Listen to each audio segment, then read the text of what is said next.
commencer juste maintenant en remerciant toutes les personnes qui travaillent en arrière dans l'église, tous les gens qui font des petites choses, des petits détails quelque part, et parfois ceux qui n'en sont pas, il n'est pas là aujourd'hui, mais Pascal a travaillé beaucoup dans la toilette. Vous savez qu'on a des normes qui sont obligatoires maintenant au sujet pour les personnes handicapées à mobilité réduite, et les travaux ont été faits. Il a travaillé plusieurs jours, il a été aidé par quelques-uns. Je ne suis pas allumé encore une fois.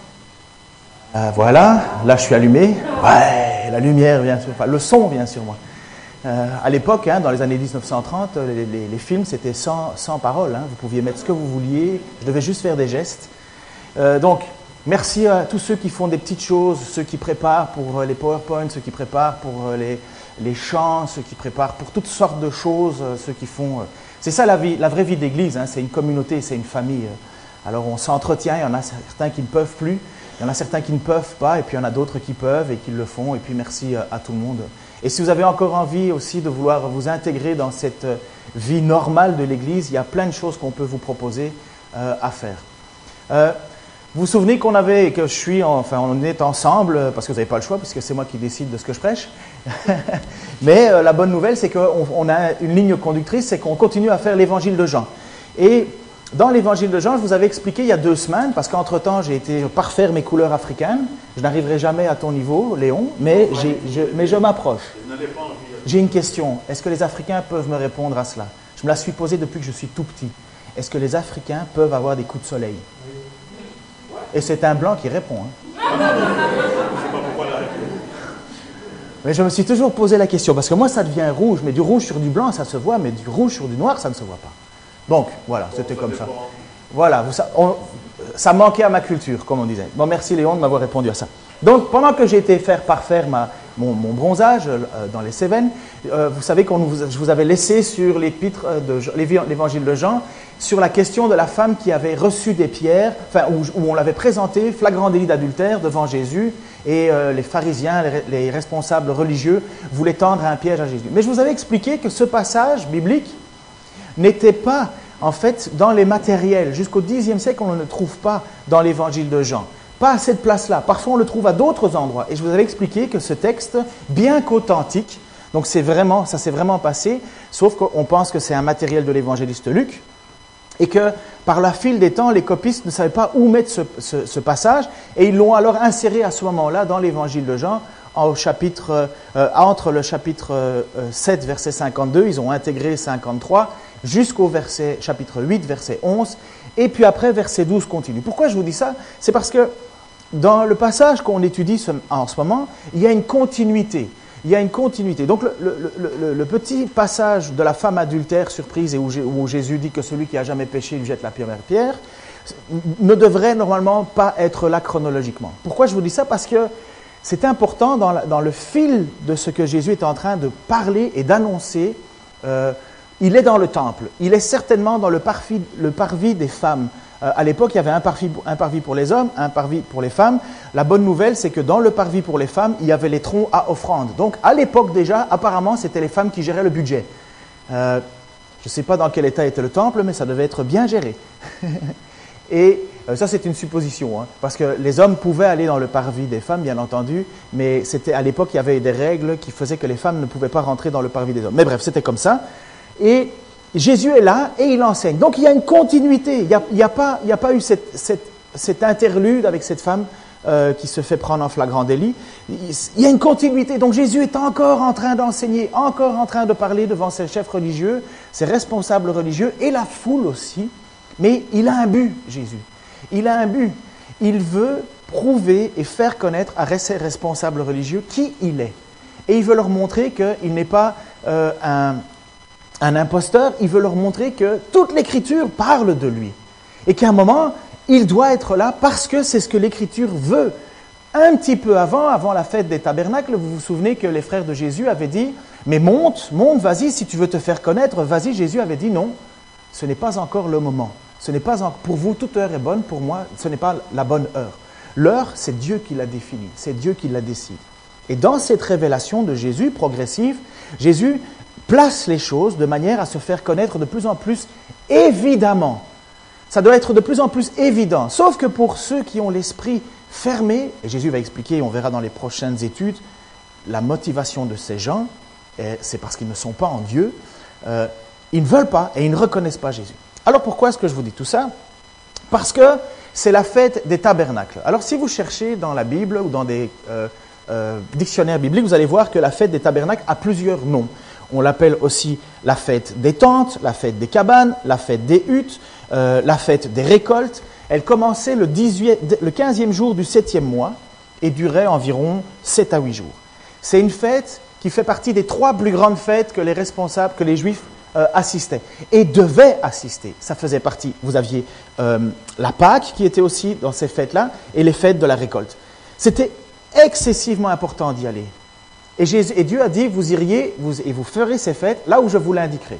Et pendant cette période du temple, bien entendu, c'est au temple qu'il fallait aller. Cette fête, la Mishnah Souka, dit que c'était une fête excessivement joyeuse, un moment magnifique, un moment de joie. D'ailleurs, il disait, celui qui n'a pas assisté aux réjouissances de la maison du puits-sage, encore un autre nom, n'a pas connu la joie dans sa vie. Alors, c'est important de savoir ça. Pourquoi? Nous sommes des baptistes, vous le savez. Si vous ne le savez pas, restez avec nous jusqu'à la fin, vous allez voir, ça va bien se passer, mais on est de tendance baptiste. Dans le tendance baptiste, il y a ce qu'on appelle une notion piétiste. Nous considérons, ou dans l'histoire des choses, ça a toujours été que une façon de révérer Dieu, c'était la piété. C'est pourquoi, dans certaines églises, alors que vous rentrez dans le culte, beaucoup de gens sont silencieux, calmes, parce que pour eux, c'est une manière de montrer une certaine révérence. Je n'émettrai pas un jugement là-dessus, certains peuvent ce qu'il faut, mais il y a 2 choses qui ne marchent pas ensemble, c'est le silence et le bruit. Et donc parfois, il faut s'accorder, vivre ensemble.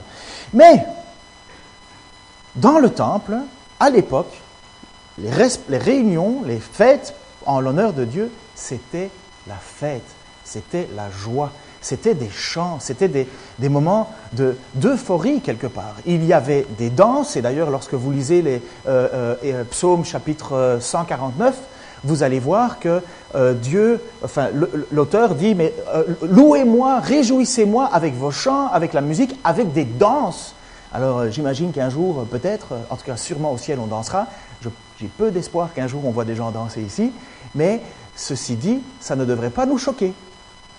On a nos tendances, nos habitudes, mais ça ne devrait pas nous choquer. Dans le temple, les gens dansaient et Dieu voit que c'est une manière de faire la fête. Et à l'époque, aussi étonnamment, encore une fois, cette Mishnah Souka nous déclare et nous dit que les hommes bons et pieux dansaient dans la nuit. Donc en fait, ils sont en train de nous dire qu'à cette époque-là, pendant la fête des tabernacles, pendant la fête des tentes, là, au moment où Jésus est en train d'enseigner, dans l'histoire qu'on est en train de voir, il y a des danses. Les gens pieux et bons. Donc en fait, les auteurs de cette Mishnah Souka veulent simplement nous dire des gens qui d'habitude sont réservés, d'habitude des gens qui sont avec une certaine tenue, pendant ces fêtes-là, dansent aussi. Il nous dit, ils dansaient dans la nuit, tenant des torches allumées dans leurs mains et chantant des hymnes, des louanges avec des orchestres lévitiques qui jouaient en arrière. Donc vous imaginez, c'est la fête. Enfin, je serais très amusé de voir à la fois Daniel, Léon et d'autres personnes réservées de nature se mettre à danser pendant une fête. Ce serait chouette. Et j'avoue, je crois, enfin je ne vous demande pas de le faire là aujourd'hui non plus, hein, mais j'avoue que le reste du peuple serait entraîné lui-même. Si nous voyons les responsables religieux se mettre à danser joyeusement, avec un cœur ouvert, nous sentirions quelque part un peu libérés de certaines barrières qu'on se met, et on chanterait avec. Et pourquoi est-ce que je vous dis tout ça? Mon but, ce n'est pas que demain on danse. Hein. Si on le fait, tant mieux, du moment que ça se fait devant Dieu. Mais c'est pour vous donner le contexte de ce qu'en Jésus va parler. C'est la fête. C'est la fête. Encore une fois, je répète, celui qui n'a pas assisté aux réjouissances de la maison du puissage n'a pas connu la joie dans sa vie, nous dit les auteurs. Waouh! C'est beau! Ça veut dire que c'était une belle fête. Et quand Jésus est là, voilà ce qu'il va le déclarer. Pendant cette fête, tu peux mettre l'image suivante. Jésus parla, donc pendant cette fête, de nouveau en public, et il lui dit, et là il déclare, « Je suis la lumière du monde. » Celui qui me suit ne marchera pas dans les ténèbres, il aura la lumière de la vie. Boum! Charles, tu te souviens que maintenant, quand tu parles à ton épouse, tu peux dire boum, pour dire voilà quelque chose qui saisit. Pendant cette fête de réjouissance, Jésus va déclarer « Je suis la lumière ». Qu'est-ce que ça veut dire la lumière? Pour nous, pratiquement, à ce moment-ci, ça fait qu'on peut se regarder. Si on fermerait la lumière, comme on n'a pas de fenêtre, ou très peu, on ne se verrait pas. Nous avons beaucoup d'idées sur ce qu'est la lumière. La lumière, on l'utilise à tous les moments. Dans tous ces chants qu'on a fait ce matin, on a parlé de la lumière, la lumière, la lumière. Nous y voyons bien souvent des symboles religieux dans la lumière. Il était dans les ténèbres, il marche dans la lumière et compagnie. Et c'est vrai, tout ça c'est vrai. Mais à ce moment-ci de l'histoire, Jésus utilise le mot lumière parce qu'il veut faire comprendre aux responsables religieux, n'oubliez pas que le but de Jésus à ce moment-ci, c'est d'enseigner. Il veut faire comprendre qu'il est cette lumière promise depuis le début. Lisons ensemble quelques passages dans l'Écriture qui font appel à cette lumière et dont les responsables religieux, et normalement le peuple juif aussi de l'époque, devaient se souvenir. Un des premières choses que le peuple se souvient, c'est que quand Dieu fait sortir son peuple d'Égypte, est-ce que vous vous souvenez ce qui marche devant eux? Qu'est-ce qu'il y a devant eux? Une nuée le jour et lumière la nuit. Déjà, dans la pensée d'un responsable religieux ou d'un juif de l'époque, quelqu'un qui dit « Je suis la lumière », il y a un lien avec cette lumière qui a fait sortir les gens de l'Égypte. L'Égypte, c'était l'esclavage, c'était la tristesse, c'était la torpeur, c'était l'écrasement du peuple. C'était un peuple qui criait, qui priait, qui aspirait à ce que son Dieu intervienne. Et Dieu était intervenu, et dans une colonne de nuée le jour et une colonne de feu la nuit qui se mettait devant ou derrière en fonction de montrer le chemin ou de protéger, voilà la lumière. Pour un responsable religieux, et on a le texte si tu veux bien le mettre, l'Éternel allait devant eux, Exode, chapitre 13. L'Éternel allait devant eux le jour, dans une colonne de nuée pour les guider dans leur chemin, et la nuit dans une colonne de feu pour les éclairer, afin qu'ils ne marchassent pas, qu'ils marchassent jour et nuit. La colonne de nuée ne se retirait point de devant le peuple pendant le jour, ni la colonne de feu pendant la nuit. Pour les responsables à l'époque, lumière est égale à guide. Lumière est égale à Dieu qui nous a fait sortir d'Égypte, sortir de la torpeur. Les Israélites, à l'époque, lorsqu'ils se réunissaient, chantaient les psaumes. Et un des psaumes, le psaume 27 qu'ils chantent, dit, un psaume de David, « Oui, l'Éternel est ma lumière et mon sauveur. De qui aurais-je crainte? L'Éternel protège ma vie. De qui aurais-je peur ?» Les responsables religieux, les Juifs, les assemblées, les gens qui se disaient du peuple de Dieu, chantaient les psaumes, louaient les psaumes. C'est la raison pour laquelle ils ont été écrits. Et lorsqu'on déclare que Dieu est ma lumière, lorsque Jésus dit « Je suis la lumière », il est en train de faire référence à Dieu. Il est en train de dire « Je suis Dieu ». Allons un peu plus loin. Dans le psaume 119, et nous le disons nous-mêmes, qu'est-ce qu'il dit? « Ta parole est une lampe à mes pieds et une lumière sur mon sentier ». Nous connaissons ce passage-là, Monique, on le dit assez souvent, on se le répète, on s'encourage quand on lit la Bible, quand on veut savoir pourquoi et quelles raisons on veut lire la Bible. Pourquoi est-ce qu'on a besoin de la lire? Parce que la parole est une lumière. Mais lorsque Jésus déclare dans le temple, dans le parvis, qu'il est la lumière, il déclare ça aussi. Il est la parole de Dieu. Il est celui qui doit enseigner. Il est celui qu'il faut suivre. C'est pas tout. Le prophète Ézéchiel, et là je pense que je me suis trompé dans les références, je vais vous corriger en s'affichant, mais le prophète Ézéchiel a eu des visions.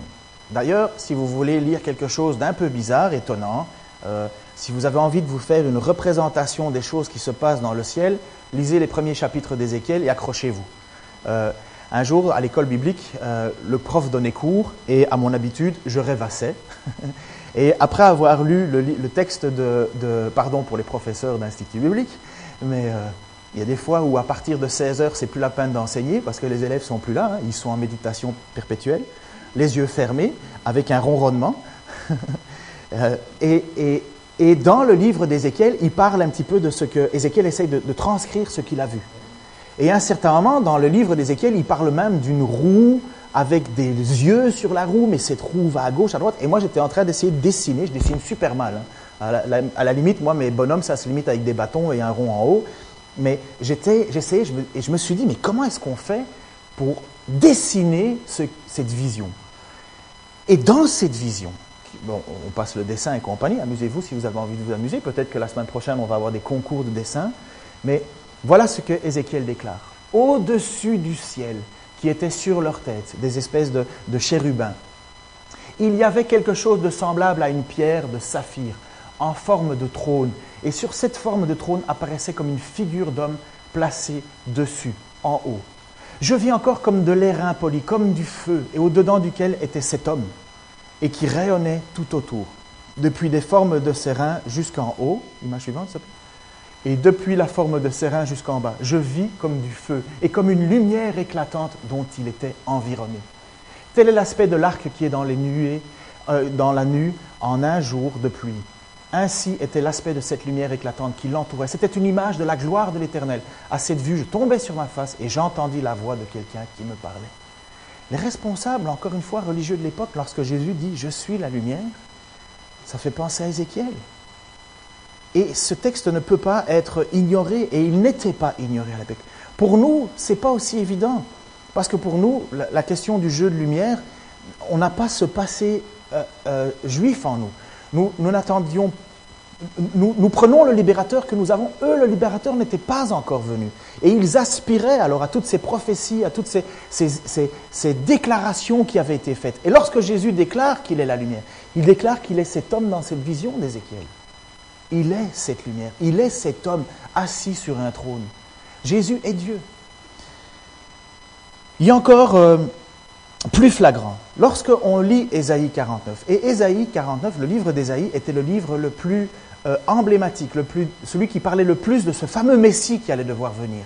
Pour tous les responsables et pour tous les gens qui attendaient la délivrance, Ésaïe était le livre de la consolation.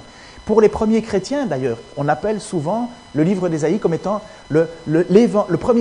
l'évangile de l'Ancien Testament, parce que la majorité des premiers chrétiens lisaient Ésaïe. C'est là où on parle le plus de ce Messie. Et en Ésaïe 49, verset 6, voici ce qu'il dit. « C'est trop peu que tu sois mon serviteur pour relever les tribus de Jacob et pour amener les restes d'Israël. Je t'établis pour être la lumière des nations, pour apporter mon salut jusqu'aux extrémités de la terre. » Pour celui qui étudiait l'Écriture à l'époque, quand Jésus déclare qu'il est la lumière, voilà ce qu'il est. Il doit y avoir normalement, automatiquement, dans la pensée des gens, un rappel à ce fameux Messie qui va être envoyé et qu'il va être la lumière. Quand Jésus dit « Je suis la lumière », c'est bien plus qu'un symbole spirituel tel que nous le concevons. C'est la réalisation des prophéties d'autrefois. Et c'est dans ce contexte-là, que Jésus vient et qu'il faut prendre pour le moment l'évangile de Jean. Parce que l'évangile de Jean veut faire une révélation. J'aimerais que quelqu'un prenne dans sa Bible, si quelqu'un l'a en version Summer, c'est encore mieux, sinon on prendra ce que vous avez, et qu'il lise les premiers chapitres, les premiers versets du chapitre 1, à haute et intelligible voix. Je ne sais pas si je vous ai saisi. Quelqu'un veut lire le premier chapitre, dans les premiers chapitres du verset 1, du verset 1 et suivant. Bon, 5 € au premier qui lit. Ça motive, ça? Ah, là, mince. Est-ce que j'ai encore 5 €? Au commencement était la parole, et la parole était avec Dieu, et la parole était Dieu. Elle était au commencement avec Dieu. Toutes choses ont été faites par elle, et rien de ce qui a été fait n'a été fait sans elle. En elle était la vie, et la vie était la lumière des hommes. La lumière luit dans les ténèbres, et les ténèbres ne l'ont point reçue. Merci beaucoup. Lorsqu'on a commencé l'évangile de Jean, je vous ai expliqué que le but d'un évangéliste, lorsqu'il écrit, son but est une révélation. Son but, c'est de nous faire connaître qui est Jésus. Et Jean a déjà mis dans son introduction tout ce qu'il fallait. Au commencement était la parole était avec Dieu, la parole était Dieu, cette parole s'est faite chair, elle était lumière, lumière qui éclaire les ténèbres. Donc, lorsque Jésus se révèle dans le temple, c'est pas rien, hein. Écoutez, Jésus, il n'a pas des amis là. La majorité, vous allez voir, la majorité à ce moment-là veulent qu'une seule chose, c'est prendre les pierres pour le lapider. Comment Jésus fait, on ne sait pas, mais il s'enfuit. Il n'est pas encore attaqué parce que son heure n'est pas venue. Mais Jésus vient clairement dire aux gens qui sont là, « Je suis Dieu ». Et quel blasphème pour les gens qui ne veulent pas ou qui ne sont pas éclairés ou qui veulent demeurer dans les ténèbres. Philippe, tu te lèves. Mais non, ne le fais pas. Hein. Tu te lèves devant l'église, tu pourrais, hein, mais attention, ils ont peut-être des pierres. Tu te lèves dans l'église et tu déclares « Je suis la lumière ». Ça fait un choc, vous ne croyez pas? on va être étonnés et on va crier au blasphème au milieu de nous. Et il y avait cette tension-là. Mais Jésus n'est pas un imposteur. Jésus a toujours prouvé. Parce que Jésus aurait fait des miracles, des choses qui ont surpris. Et normalement, les responsables religieux, qu'est-ce qu'ils devaient faire? Ils devaient vérifier dans les Écritures. Ils devaient vérifier, mais ils ne le faisaient pas. Parce que, et on verra plus tard, ils étaient dans les ténèbres. Et en réalité, Jésus va nous dire qu'on est tous dans les ténèbres. Sauf qu'il est cette lumière qui veut nous faire sortir des ténèbres. Il tend la main, mais elle n'est pas saisie. Lors de ces fêtes, fête des tabernacles, fête des tentes, des huttes, les gens chantaient et lisaient des textes de l'Écriture. Il y avait une certaine liturgie, il y avait une façon de fonctionner. Et dans les textes qui étaient lus, il y avait le texte de Zacharie. Dans le texte de Zacharie, il disait, et là on pense que ça faisait partie des textes qui étaient lus pendant ces fêtes. « Puis l'Éternel mon Dieu viendra avec tous les saints anges. En ce jour-là, il n'y aura plus de luminaire, plus de froid, plus de gel. Ce jour sera unique, il est connu de l'Éternel, il n'y aura ni jour ni nuit, et même le soir, la lumière brillera. En ce jour-là, des eaux vives jailliront de Jérusalem et couleront moitié vers la mer Morte et moitié vers la Méditerranée. Il en sera ainsi l'été comme l'hiver. » Et vous savez que quand Jésus... C'est très prophétique la façon dont c'est écrit. Mais vous savez que quelques passages plus tôt, Jésus a dit « Je suis la source de vie. Celui qui boira de ma source sera lui-même une source de vie. » Jésus vient à chaque fois déclarer des choses qui peuvent se vérifier dans l'Écriture. Parce qu'à ce moment-là de l'histoire, Jésus ne se révèle à personne d'autre qu'aux Juifs.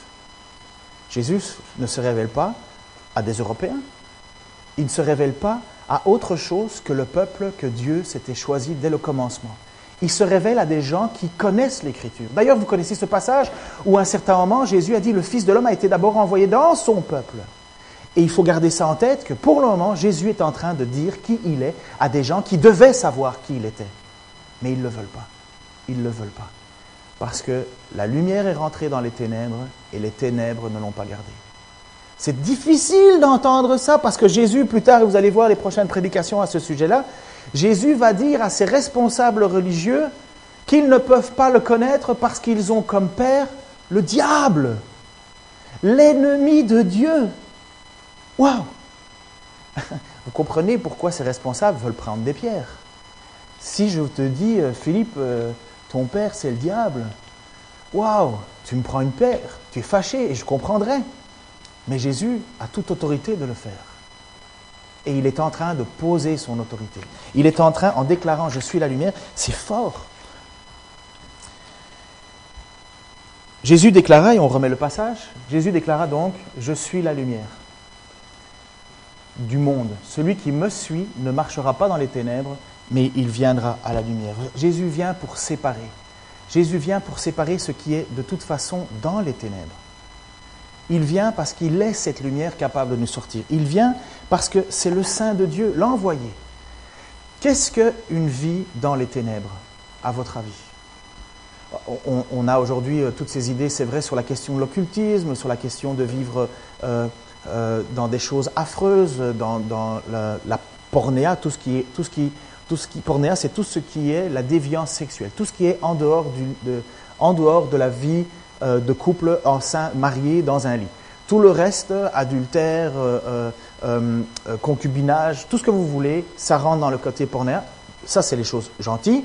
Et tout ce qui va en dehors, tout ça, c'est des ténèbres. En fait, c'est des hommes livrés à leur propre passion. Ils ne reconnaissent pas Dieu comme autorité. Ils peuvent se servir de Dieu, mais ils ne suivent pas Dieu. Tout ça, ce sont des gens qui sont dans les ténèbres. Et en réalité, nous qui n'étions pas juifs, nous étions dans les ténèbres. Nous n'avions même pas les prophètes. Nous étions séparés de Dieu, loin de tout cela. Et quand Jésus vient, Il vient pour être la lumière, non pas du texte, mais la lumière du monde. Vous le voyez ici, je suis la lumière du monde. Ce n'est plus la lumière juste pour les Juifs, c'est pour tout le monde. Aujourd'hui, c'est très difficile pour moi, peut-être pour vous aussi, de me souvenir de ce que c'était d'être sans Dieu. Mais j'essaye parfois de faire cet effort. Ne pas savoir d'où je viens. Ne pas savoir d'où je viens. Ne pas savoir où je vais sur la terre. C'est quelque part une sorte de ténèbres. Et surtout, ne pas savoir ce que je fais ici. Je sers à quoi? Quelle est mon utilité? Pourquoi je suis là? Vous connaissez peut-être cette non, je ne vais pas dire, c'est une blague qui pourrait être mal interprétée. Mais pourquoi moi? Pourquoi je suis là? Pourquoi je suis né sur Terre? On va me faire croire, on va essayer de me faire croire que finalement je ne suis que le fruit du hasard, né d'une rencontre du néant.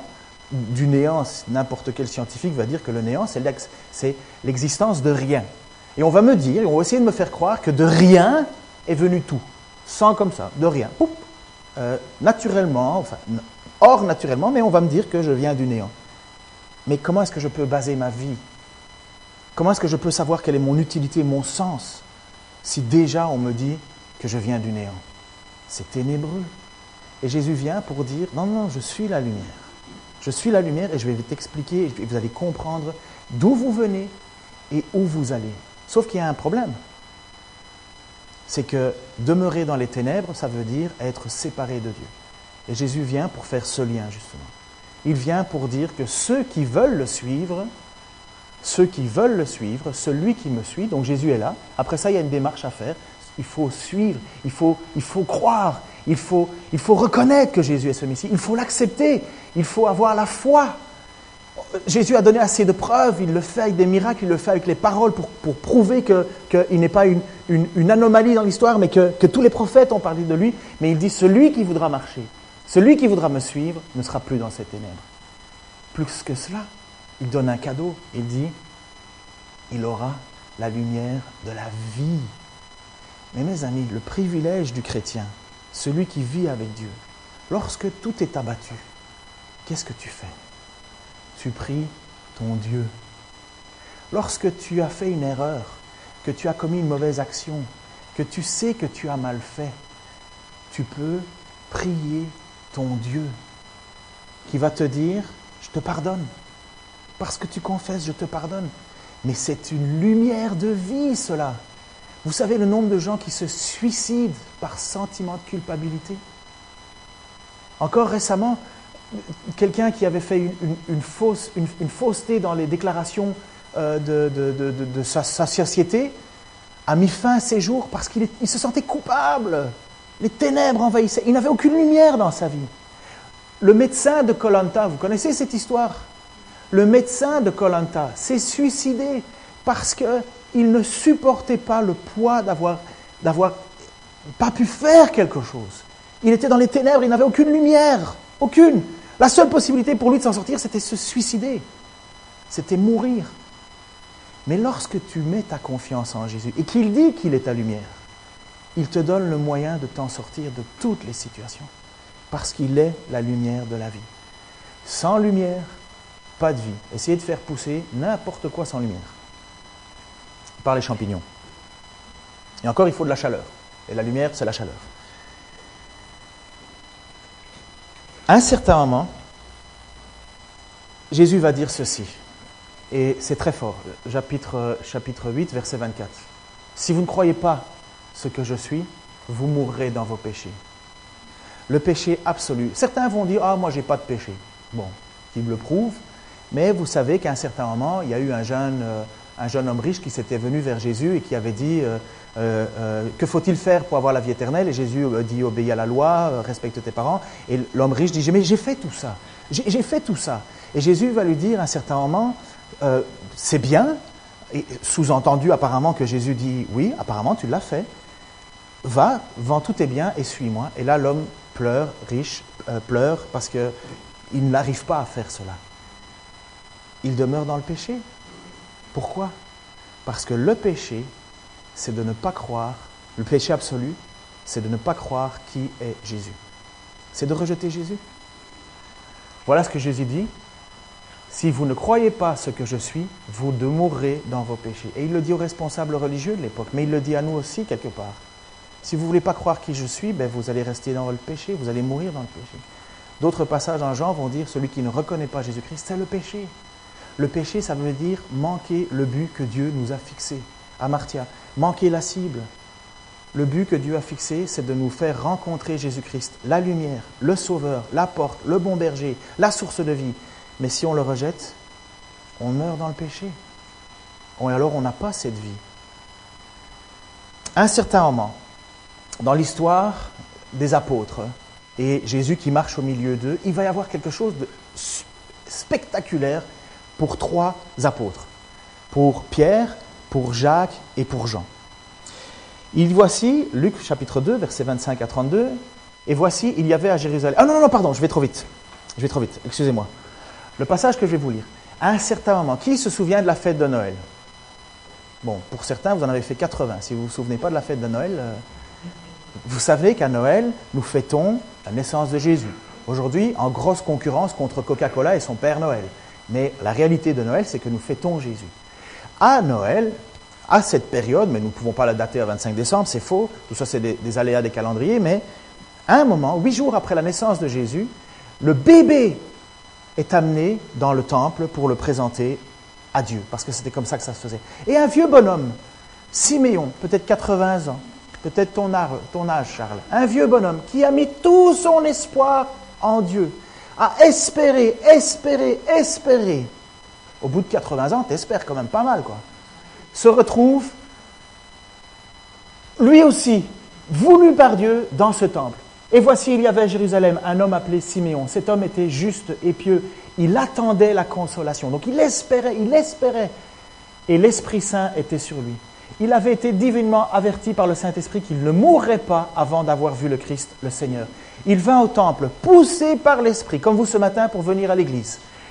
Et comme les parents apportaient le petit enfant Jésus pour accomplir à son égard ce qu'ordonnait la loi, il le reçut dans ses bras, bénit Dieu et dit, « Maintenant, Seigneur, tu laisses ton serviteur s'en aller en paix, selon ta parole, car mes yeux ont vu ton salut, salut que tu as préparé devant tous les peuples, lumière pour éclairer les nations et gloire d'Israël, ton peuple. » Il a ce bébé dans les mains, 8 jours, peut-être un peu plus, un peu moins, mais en tout cas dans ces jours-là. Et il dit au sujet de cet enfant que c'est la lumière. 30 ans plus tard, Jésus revient dans ce temple et il dit « Je suis la lumière ». Comprenez que quand Jésus déclare ça dans le contexte juif, ça doit résonner. Et pour nous, encore plus. Et les apôtres qui sont là, marchent, et dans l'évangile de Marc, chapitre 9, versets 2 et 7, il va se passer quelque chose d'extraordinaire. J'en reviens à mon truc. Ils vont vivre quelque chose de phénoménal, que peu de gens vont vivre, enfin que peu de gens ont vécu, que nous vivrons plus tard. Ils étaient là.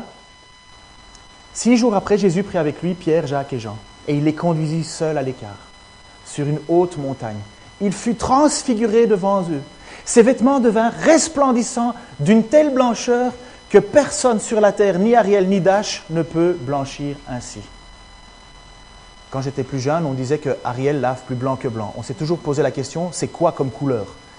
Mais voilà que les apôtres, eux, vivent cette réalité. Ils sont devant Jésus, ils sont montés sur une montagne et Jésus devient resplendissant. Et le texte nous dit que rien ne peut rendre aussi blanc. Élie et Moïse leur apparurent et ils s'entretenèrent avec Jésus. Tu peux mettre l'image suivante? Pierre prit la parole et dit, « Maître, il est bon qu'on soit ici. Faisons 3 abris, 3 tentes, une pour toi, une pour Moïse et une pour Élie. » Ils ne savaient pas que dire. Ça nous arrive souvent. On ne sait pas quoi dire face à des choses pareilles. Car ils étaient effrayés. Une nuée vint les courir et de la nuée sortit une voix. « Celui-ci est mon fils bien-aimé. Écoutez-le. » Écoutez-le. Waouh! Vous imaginez la tête de Pierre, Jacques et Jean. Heureusement, Pierre, à son habitude, ne sait pas se taire. Même effrayé, il continue à parler. Et heureusement, parce que ça nous donne un texte. Et vous êtes là, et vous voyez quelque chose d'extraordinaire. Vous voyez Jésus, celui avec qui vous marchez tout le temps. Vous êtes tout le temps là, et d'un coup, pouf, il devient mais resplendissant. Vous ne savez pas quoi faire, quoi. Et en plus, il y a Élie et il y a Moïse. Dans votre tête, Élie, il est mort. Enfin, il est monté au ciel, on ne sait pas trop où il est. Et Élie et Moïse, il est mort. Mais devant vous, ces 3 personnages sont là. Et d'un coup, vous avez la voix du ciel qui dit « Voici mon fils bien-aimé, écoutez-le. » Alors quand Jésus déclare dans ce temple « Je suis la lumière », il est en train de dire « Écoutez-moi, écoutez-moi. Si vous demeurez, si vous ne croyez pas qui je suis, vous êtes dans le péché. Vous ne pouvez pas être sauvé. » Alors vous comprenez à quel point dans l'évangile de Jean, ce qu'il veut faire, c'est nous faire réaliser une chose. Ce privilège que tu as toi aujourd'hui en te disant chrétien, en ayant confirmé par le baptême, par ta vie transformée, ta relation avec Jésus-Christ, tu es possesseur de la lumière de Dieu en toi. Ça devrait, dans tous les moments les plus sombres de ta vie, te rappeler que la lumière, elle est venue éteindre les ténèbres, allumer les ténèbres. Et pour tous les autres, malheureusement, la lumière est rentrée dans le monde, mais le monde n'a pas voulu la suivre parce qu'ils ont préféré les ténèbres. Ils ont préféré ne pas savoir. Et Dieu nous dit dans sa parole, Dieu, j'imagine un jour, ici, on est en pleine réunion, et je ne sais pas comment le ciel ferait, mais bon, je suis sûr que Dieu est capable de faire plein de choses. Hein. Pouf, le ciel s'ouvre devant nous, et il nous déclare, est-ce que vous écoutez Jésus, mon fils bien-aimé? Wow. Mettez-vous à la place de Pierre, Jacques et Jean. Et voilà la main tendue de Jésus. La main tendue de Jésus envers toi, envers moi, envers ce peuple à l'époque, même qui ne voulait pas écouter, dont le cœur s'endurcissait. Il était en train de dire, si vous ne me suivez pas, vous êtes dans les ténèbres, vous ne pouvez pas être sauvés. Parce que je suis la lumière. Alors je voudrais prier, et puis je vous encourage, peut-être on va baisser les têtes tous et chacun, il y en a peut-être d'entre vous qui n'ont pas encore fait cette décision, qui n'ont pas encore osé faire le pas. Moi je vous encourage à placer devant Dieu et à réfléchir à tout ce qui a été dit, en sachant que Dieu lui-même ouvre les cieux et déclare « Ceci est mon Fils bien-aimé, écoutez-le ». Moi je vous encourage à prendre cette décision, parce que ne pas prendre de décision, c'est en prendre une. Seigneur, je te prie pour tous ceux et toutes celles qui sont ici ce matin, et pour moi aussi, Seigneur. Nous sommes au bénéfice de ta lumière. Tu es la lumière. Tu es le Seigneur, le Sauveur, Seigneur. Tu nous as rachetés d'un prix incroyable. Seigneur, nous étions en dette devant toi. Nous étions en dette devant Dieu. Nous avons vécu, tout et chacun, Seigneur, notre vie loin de toi. Nous avions pu peut-être t'aimer, mais nous ne t'avions pas reconnu comme Seigneur, Messie et Sauveur. Seigneur, je te prie pour ceux qui doutent. Je sais que tu les aimes à un point impensable. Un amour immérité, Seigneur. Peu importe les poids des fautes, tu les aimes. Seigneur, tu leur tends la main, tu m'as tendu la main, tu nous tends la main, et je te remercie. Oui, Seigneur, tu es la lumière qui éclaire les ténèbres. Il y avait un avant toi dans ma vie, et il y a maintenant un avec toi. Seigneur, je ne suis plus ce que j'étais. Toutes choses sont devenues nouvelles. Tu nous as fait de nous des nouvelles créations par ton Saint-Esprit, transformées, rachetées. Et maintenant, chaque jour, tu nous transformes, Seigneur, de gloire en gloire pour toi. Je te prie, Seigneur, pour ceux qui ne te connaissent pas et qui aspirent à te connaître, ceux qui ne veulent plus une vie de ténèbres, mais qui veulent au contraire une vie de lumière, en sachant l'exactitude de leur raison d'être sur cette terre et de leur avenir, Seigneur.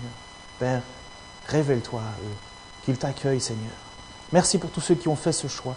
Viens, Seigneur, les encourager dans leur marche. Viens, Seigneur, encore éclairer chaque jour leur vie. Ceux qui sont dans l'incertitude, le doute, le trouble, Seigneur, tu continues à être cette lumière qui nous guide. Tu es cette nuée, Seigneur, qui nous fait sortir de l'esclavage et qui en même temps nous protège. Seigneur, merci. Que ton nom soit glorifié, Seigneur. Et nous allons encore te chanter ce matin. Nous allons encore te rendre la gloire qui t'est due. Comme à l'époque dans ce temple où tous ces gens, ces hommes pieux, ceux qui te cherchaient, chantaient joyeusement pour toi, Seigneur.